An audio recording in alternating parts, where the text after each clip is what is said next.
Hi there, welcome to Nomadic Diaries. We're the podcast that takes you on journeys through the lives of those who have already embraced the international lifestyles. Whether you're an expat, a digital nomad, or someone who's dreaming of those lifestyles, this is your passport to a world of insight. We dive deep into the hearts and minds of the overseas lifestyle professionals, the authors, and researchers. Join us in this fun adventure as we deconstruct all the elements of expat and nomadic lifestyles, one captivating story at a time. Hi, everybody, and welcome to Nomadic Diaries again. It is my privilege to introduce our listeners today to Marie DeCosse. She is the founder and the CEO of Nomad Travel Groups. Welcome, Marie. Thank you, Doreen. Thanks so much for having me. I'm excited to be here. Yeah, you're welcome. We're always really excited when we dig up some new possibility that seems that will help nomads and expats travel and live their lives more fluidly overseas. So tell me about Nomad Travel Groups. Sure. So Nomad is a home exchange platform that introduces a unique community-oriented approach to home exchange. I'll go into a little bit of the specifics later. I quickly want to just shed some light on the inspiration for Nomad. That would be lovely. I grew up in sort of an unconventional and somewhat nomadic way. I lived in Madagascar and Bangladesh. I'm a second generation Senegalese American, and I traveled frequently to off-the-cuff destinations, Egypt, Morocco, Thailand. It was that experience that gave me this passion, this sort of insatiable wanderlust for travel. And so I knew at some point in my career, I wanted to combine my love for travel with the skill set that I had. I earned my CPA. I went into international tax, worked for public accounting firms, but something still felt off. I didn't feel like I was fulfilling my purpose in life. And so I did what I always do when I reach a crossroads in life. I booked a trip with some friends. You went somewhere. We did. Exactly. I mean, travel opens up your mind whenever you are facing a difficult decision. My biggest recommendation is just go somewhere. Get out of your comfort zone. It'll help you think differently. And that's what that trip did. I was sitting with my friends on the beach and we were talking about life's joys, laughter, community, relationships. And we were reflecting on why it was we could only enjoy these moments once or twice a year if we were lucky. And the deterrent for most professionals, right, is cost. It's expensive to travel. It's expensive to pay for the existing accommodation services. So Nomad introduces an equitable travel accommodation solution. Our stays average as low as $250 per week. Wow. And to speak to the community-oriented approach to our service offering, we match people into groups of 3 that meet their listing and location preferences, as well as listing restrictions. And we do that so that people can home swap within a curated group where they can build relationships, where they can build trust. We believe that leads to successful home swaps. So this is a home swapping type of platform, but it's built with the idea of keeping it in groups of people that are smaller, right, and therefore more intimate, and therefore more trust is built, right? Exactly. Tell me a little bit how that differs from the big platforms. I mean, it's pretty easy. The big thing is the trust and the intimacy. So the big thing is the trust and the intimacy, the community. That's our unique value proposition. But also, we're an inclusive service. We're not a members-only club. All of the other, or most of the other notable home exchange platforms currently on the market operate on an annual basis. There's subjective membership selection and approval processes. So even if you want to engage in a home swap, you may not be able to do so because you're not accepted onto the platform. And then on top of that, we outcompete our existing competitors in terms of price. So, how do you keep control over the? I mean, even Airbnb and those big ones. Well, they're not. Of course, they're not home swapping platforms, are they? Right. how do you manage the integrity part of it? That's what I need to know. Yeah, and that's really important to us. The first thing we thought about as a team when we decided to roll this out is how do we make sure our customers feel safe and secure? We're inclusive, we're price competitive, but we're not going to skimp on security. And so we've partnered with Stripe Identity to run full background checks on our customers before they're able to be matched into a travel group. If Stripe Identity flags your background check, you're not allowed to use the platform.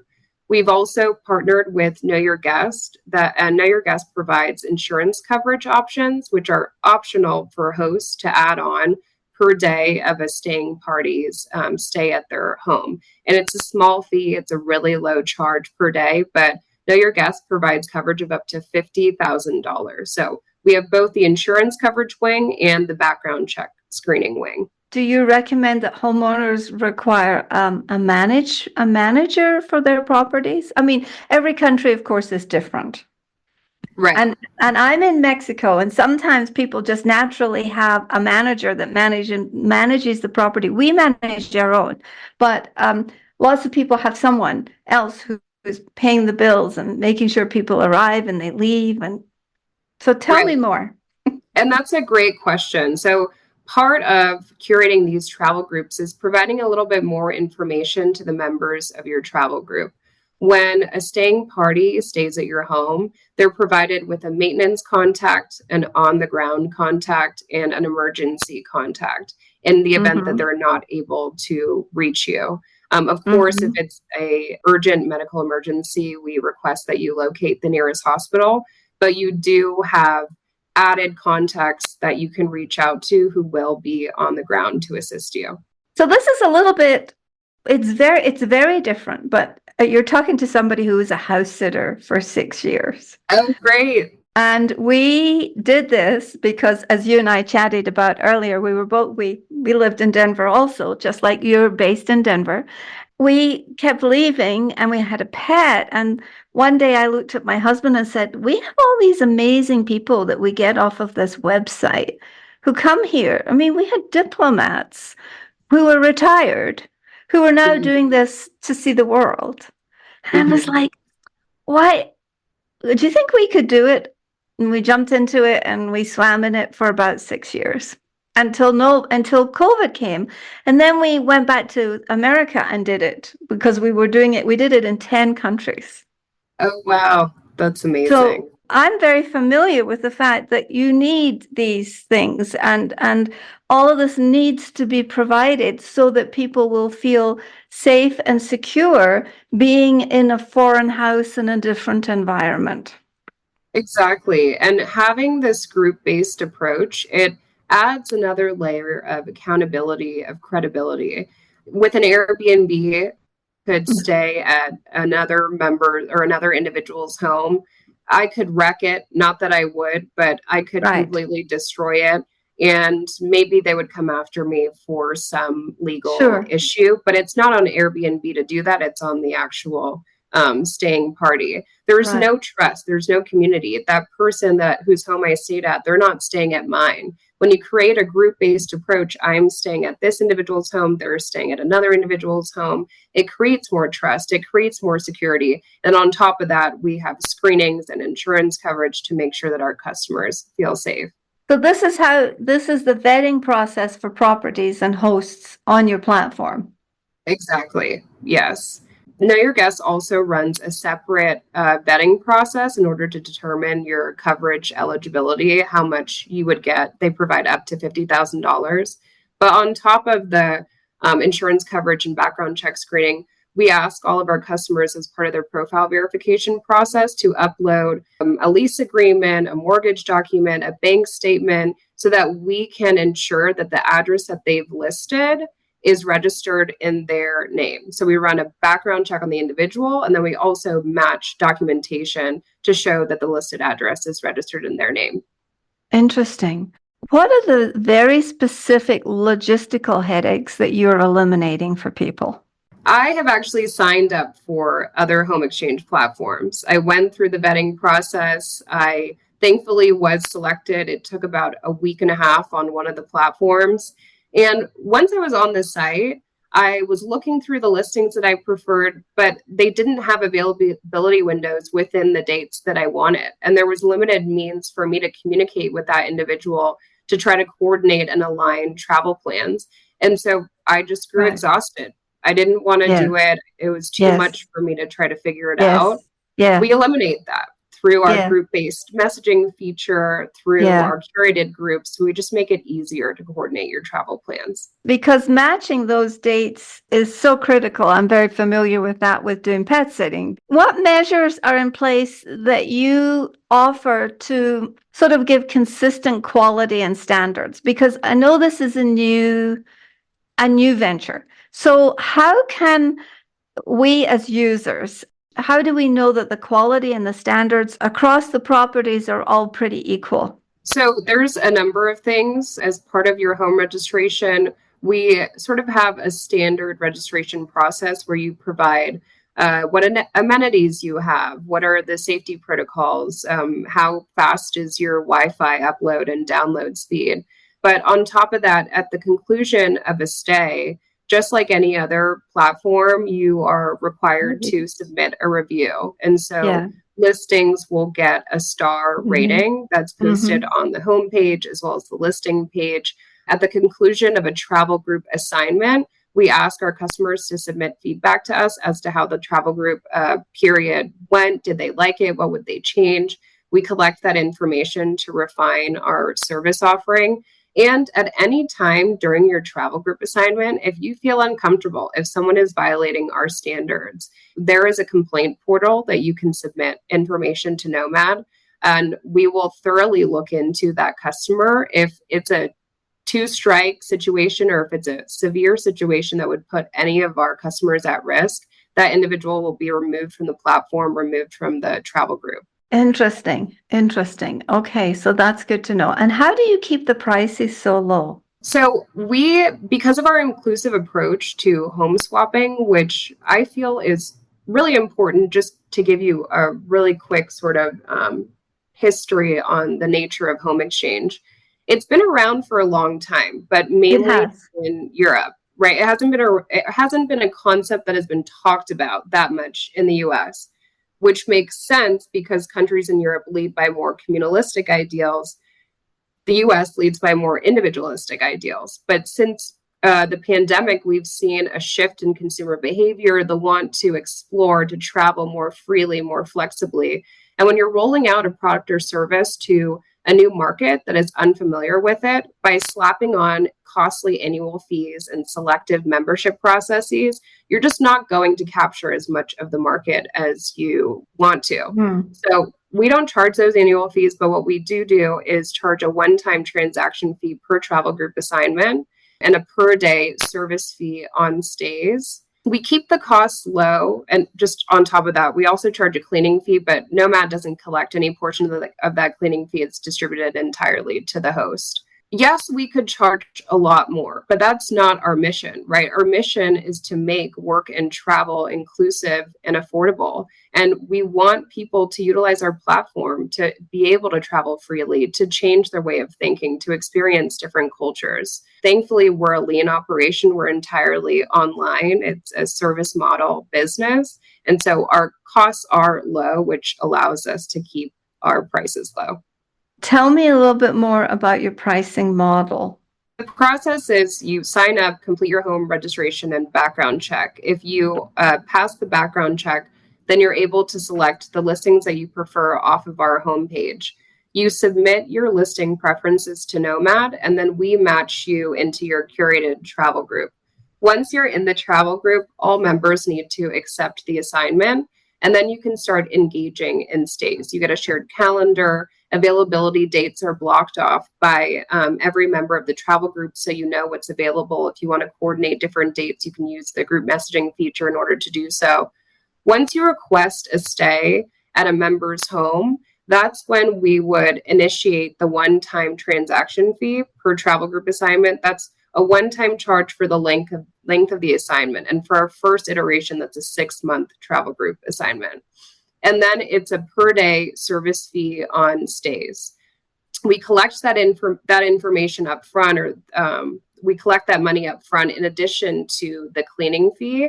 That doesn't actually go through as a transaction. It's pending until the stay has actually concluded. Did you say 6 months? So it's a 6-month travel group duration, Uh-huh. and the travel group size is 3 people. And that's just for our first iteration. It's what we call minimum viable product. That's our MVP. That's what's going live in August. Once we receive additional funding and expand our website capabilities, we're going to roll out travel groups of 2, 3, or 4 for durations of 3 months, 6 months, or 12 months, and give individuals the option to engage in multiple travel group assignments concurrently. Fascinating. Fascinating. Thank Well, you. we definitely, I can see nomads would be jumping on this because the ability to have something that's affordable, dependable, but with a relationship behind it really makes a difference, I think. Right, absolutely. And that's what will keep customers on our platform, right? You've built relationships with other individuals in your travel group. You have the option to rejoin your travel group after the 6 months if you had a great time and you just want to keep it going, or if you want to build other relationships with members on the platform. You go through the process of selecting new listings, and then we place you into a new travel group assignment. I like to think of Nomad as the platform for individuals who are looking to be location independent, but not yet ready to give up their home, their community, security, Sure. their way to dip their toe into Yeah. that lifestyle in a Yeah. safe way. Yeah, that's a great way to look at it. And so many more people are going to be wanting to do that. Right. Exactly. Yeah. Especially so many more people in the West. I think in Europe, it's been a little bit easier to travel because the distances are not so large, and Right. so we've had a little bit of a leg up there. Now I think the gate is open, and hordes of people are going to be looking for this kind of lifestyle. Yeah, and I'm excited that we're able to enable them to do so and to do so affordably. So, how do you balance the needs of the property, the owners, with those of your guests? I mean, are they of equal value? And I mean, in terms of flexibility and how you're handling them? So we have individuals who have already pre-registered. Our wait list is over 160 now, just within 9 weeks. Wow. Everyone who pre-registers is able to get early access to the platform. By early access, I mean they get to complete their home registration and profile first, and then that means that they get first priority for travel group placement. So it's both individuals and supply utilizing that methodology. But Uh-huh. at the root of it, it's not just the listing, right? Because that would be unfamiliar. We want to build a connection with our customer. And so we get information from them as to if they want to, they don't have to, but what their company is, what's their Instagram handle, what's their TikTok handle. Introduce yourself to your travel group members. What instructions do you have for travel group members who are staying at your home? Meaning, can you Mm, water the plant in the corner of right. the living room, Yes. 3 times a Yeah. week with a cup of water? Yeah. So Yeah. we give the ability to add a Yeah. little bit more to that assignment Yeah. than other platforms do. How do you handle, for instance, a lot of countries? I'm in a country that this is fairly normal to have household help. And Mm. we have gardeners and we have a maid. We're very, very, very fortunate. I do understand the privilege behind that statement. And I have to say, they're not just employees for us, they're actual members of our family who would be serving these people. I would want to make sure that those relationships would be honored and that they would just do their normal chores. So talk to me about how would you handle that? Sure. So that's really through our on the ground contacts, right? So you have a Okay. maintenance contact that you can reach out to, you have an emergency contact you can reach Yes. out to. And through our group messaging feature, there's transparency for all members of the platform. So if Ah. something's going on and you get a message from a member of your family who is there Mm-hmm. while a staying Mm-hmm. party is there and you don't appreciate what's going on, you post that in the group chat, it's highly unlikely that the other individual in the travel group is going to permit that person from staying in their home. So there's that transparency factor that makes people act in everyone's best interest. Behave. Yeah, exactly. Because someone else is watching. Like kids in the playground. Be nice. Yeah. Yeah, And so exactly. what's your vision for this enterprise? We have very ambitious, but also well thought out plans for growth.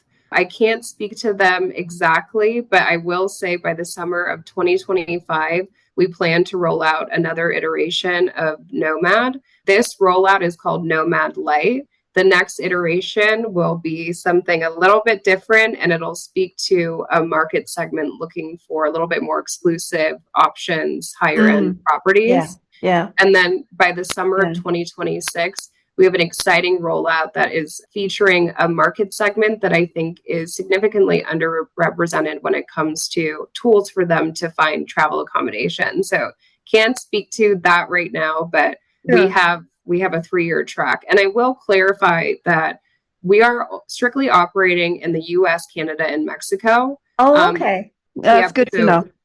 With additional funding, we will expand into international markets, and our timeline for that is about 2 years, 1.5 to 2 years. Well, that's very, very wise. Very wise to start in the one continent and get your base going.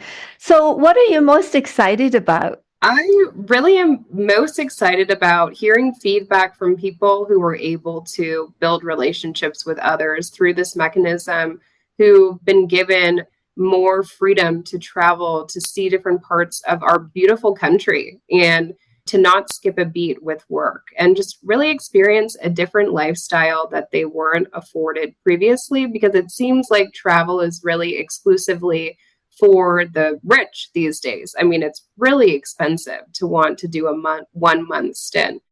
I'm excited for the feedback. I'm excited to see people experience different things and learn about what they're experiencing.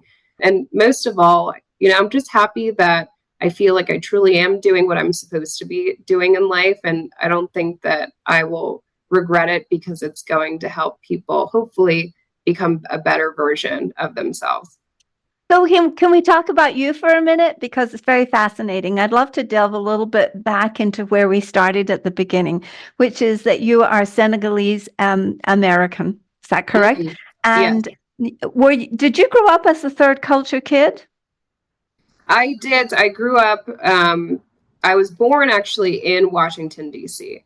We spent 2 years, I think it was a year or 2 years in the States, and then we moved to Bangladesh. And then we moved back to the States, and then we moved to Madagascar. Then we moved back to the States, then to Bangladesh for 5 years. So I came back to the US full time entering the 6th grade. But you are still a third culture kid because you grew up outside of your parents' culture. Own it. Right. It's a wonderful skill. It's a wonderful skill, and with amazing superpowers. So use them. I'm very appreciative, really, to my parents for being able to have that opportunity, and especially being able to grow up in developing countries. Yes. It wasn't easy to get everything. And we had these amazing international communities. And actually moving back to the US was extremely difficult for me. I much preferred being over there.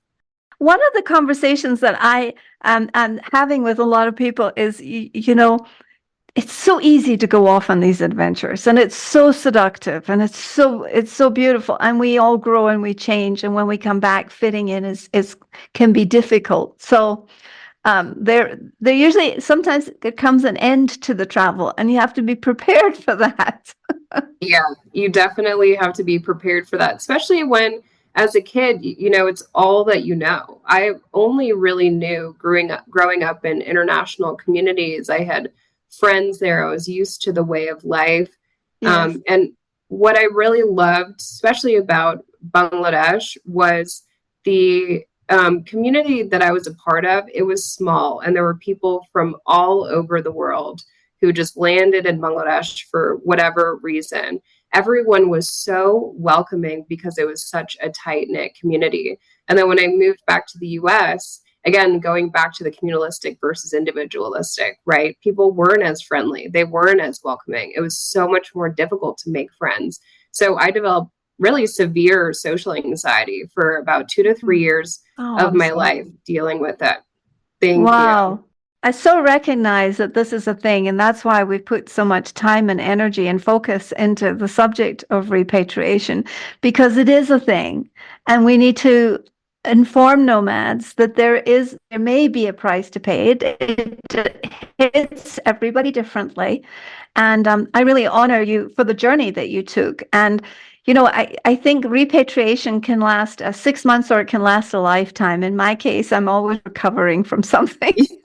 Yeah, me too. Yeah, I think I still am as well. No, but there's a culture shock when you go to a new place and then you get used to it, and there's a culture shock when you get back home. But you still have those lessons, and you bring forth the way that you operated there to your small community here. And that's the beauty of travel. And, Denver is so lucky to have a TCK like yourself, who is so motivated by the global heartedness, the natural global heartedness that you grew up with, and that's my words for it, and that you experienced. And so now you're bringing this to the internet and really to support nomads and expats and people, any traveler actually. So I really appreciate the conversation. How can people find you? We're going to put all of this in the show notes, but tell us about how can people find you on the internet, and what is your sort of timeline that you're working with now? Sure. So we invite you to pre-register via our website. It's wetravelnomad.com. We're also on Instagram and TikTok at wetravelnomad, as well as LinkedIn. That's at Nomad Travel Groups. If you have any questions at all or just want to say hi, please reach out via our email address, which is customerservice@wetravelnomad.com. Our timeline is a full site launch. And again, this is the MVP, so stay tuned for exciting new service offerings in the months after that. But the MVP is slated for August 15th. Well, congratulations on this fabulous enterprise that you're creating. We wish you, from Nomadic Diaries, we wish you the best of success. But before you leave, I have 2 questions for you. Number 1, if you were the global fairy godmother and you were to wish upon people a superpower that comes as a result of living across cultures, which superpower would it be, please? Oh, that's easy. I've actually thought about this a lot. Because I personally would want this, the ability to speak any language and any dialect. You break down those communication barriers. Yes, that is such a practical answer. Such a practical answer from a TCK and a world traveler and a nomad. Thank you so much for being here, Marie. And we will include all of the contact information. Thank you very much. Thank you, Doreen. Thanks for your time.